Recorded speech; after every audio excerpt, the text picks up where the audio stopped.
Ça fait 5 ans que je vis de mes formations en ligne. Et même si c'est un marché en pleine expansion, je sais que pour bon nombre d'entre vous, ça reste un petit peu nébuleux.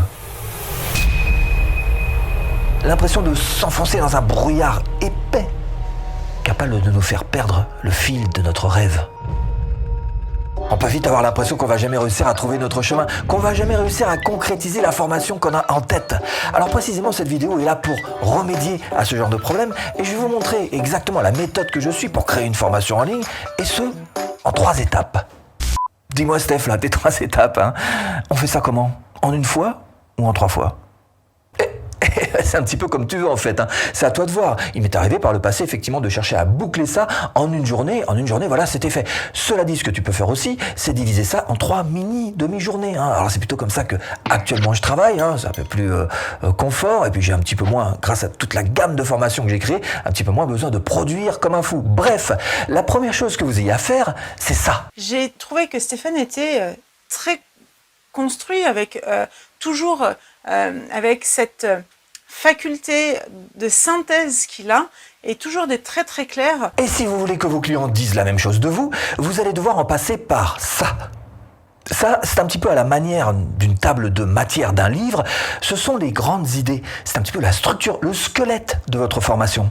Et c'est parce que vous allez faire cette base, accessible à tous, que vous garderez l'esprit clair sur le chemin balisé. Et c'est un genre de carte en fait qui vous permettra, avant de trouver votre chemin, pendant de suivre votre chemin sans vous tromper, et après de vérifier si vous avez bien validé toutes les étapes.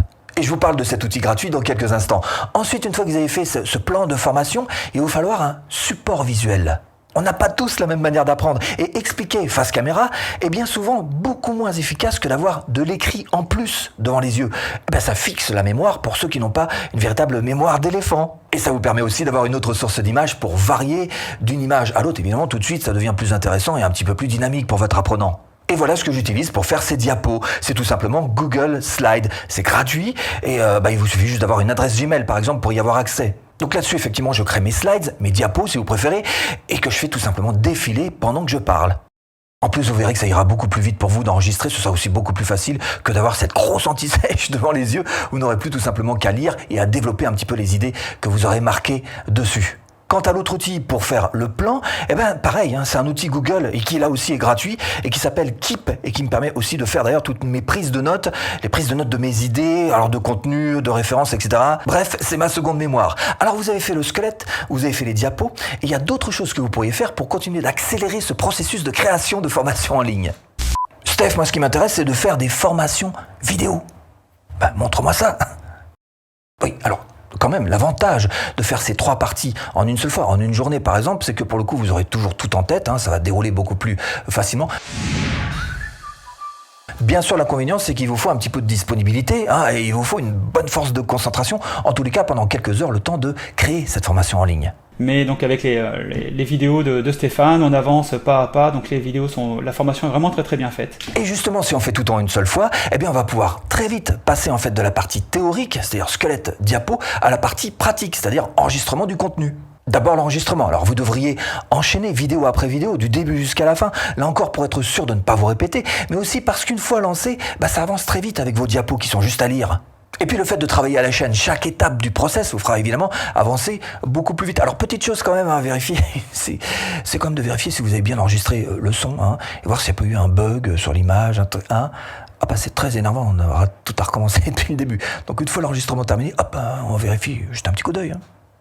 Et je vous montrerai dans quelques instants ce que j'utilise comme outil gratuit. Alors, il y a aussi juste après le montage, évidemment. Le montage d'une formation est bien plus simple qu'une vidéo YouTube. Déjà, pas besoin d'effets sonores, pas de musique, juste 2 sources vidéo suffisent. Votre tête, ou pas d'ailleurs, et vos illustrations. Alors, les diapos, ou alors filmer votre écran, par exemple. Évidemment, ça dépend du type de formation, mais là, je suis en train de vous parler d'une manière générale. Alors, quel outil j'utilise pour faire ça, l'enregistrement et le montage? J'utilise ça, voilà, avec ça, vous pouvez enregistrer votre visage en vidéo, mais aussi tout ce qui se passe sur votre bureau quand vous faites défiler vos diapos, ou alors quand vous filmez par exemple des sites internet. Mais alors attention parce que tous ne le font pas, hein. Final Cut Pro, Premiere, DaVinci, tout ça, ça le fait pas. Et il est beaucoup plus simple à utiliser que ces 3-là. Je vous mets un lien là-dessous si vous voulez le tester pendant 30 jours gratuitement. Alors, maintenant qu'on a fini cette 2e étape, il reste la 3e quand même. Et cette 3e étape est pour certains d'entre vous, carrément leur préférée. Alors, on a fait le squelette, qu'on a un petit peu développé d'ailleurs sur les diapos. On a fait l'enregistrement, le montage. Et maintenant? Maintenant, il va falloir vendre ou faire vendre. Et pour ça, il faut passer par 2 étapes majeures. La première, c'est de faire une page de présentation, faire une bonne page de vente. Donc j'ai acheté la formation de Stéphane sur la formation en ligne, créer des formations. Donc moi j'ai opté pour Teachable, j'ai suivi tout ce qu'il m'a dit dans les vidéos et il s'avère que les premières formations se sont vendues tout de suite. Donc si vous voulez que votre première formation se vende tout de suite, il va falloir apprendre à être efficace sur votre page de vente. Et pour cette dernière étape, j'utilise carrément Teachable, voilà, pour faire mes pages de vente. Et puis ça, ça c'est le programme pour créer des formations. En gros, les actions importantes sur cette page, il vous faut une vidéo, ou pas d'ailleurs, mais même si c'est un petit peu mieux quand même avec, on peut faire sans au cas où, si vous êtes bon au copywriting, donc écrire des textes, écrire des lignes qui vont convertir, qui vont convaincre, bref, ça peut remplacer ou ça peut aider une vidéo. Les témoignages aussi sont importants, c'est vrai, le programme évidemment, pour que la personne se projette dedans, et puis la garantie aussi, même si elle n'est pas non plus obligatoire, ça peut être une petite aide. Évidemment, il vous faudra aussi un emplacement pour mettre le prix. Alors, si vous cherchez à aller plus loin, je vous mets là-dessous en description une formation offerte. Alors, pourquoi Teachable, vous allez me dire? C'est vrai que c'est l'équivalent à peu près de Podia, de Thinkific, de Kajabi, sauf qu'en plus, ça vous prend la partie un petit peu ennuyeuse, c'est tout l'administratif. Alors Teachable vous fait les factures, les relance pour les impayés, il vous collecte la TVA et la reverse à votre place. Vous n'êtes pas obligé non plus d'avoir Stripe, PayPal, ça suffit. Il vous fait d'ailleurs un virement une fois par mois de votre salaire, entre guillemets, gagné. Et il vous gère également l'affiliation avec un simple bouton on-off. Donc tous ceux qui font des formations en ligne savent très bien que là, Teachable nous prend carrément en main toute la partie la plus fatigante. Et une fois fait, vous allez devoir faire une campagne de lancement en vous aidant par exemple de GetResponse qui vous générera alors soit les emails au coup à coup, ce qu'on appelle des newsletters, soit des séquences d'emails qui sont tout automatiques. Personnellement, j'utilise GetResponse depuis 2015. J'ai toujours un taux de délivrabilité magnifique de 99,9% et je vous mets là-dessous un lien en description pour avoir un prix gratuit jusqu'à 500 adresses email. Dernière chose pour vendre, vous pouvez utiliser évidemment une campagne sur vos réseaux sociaux.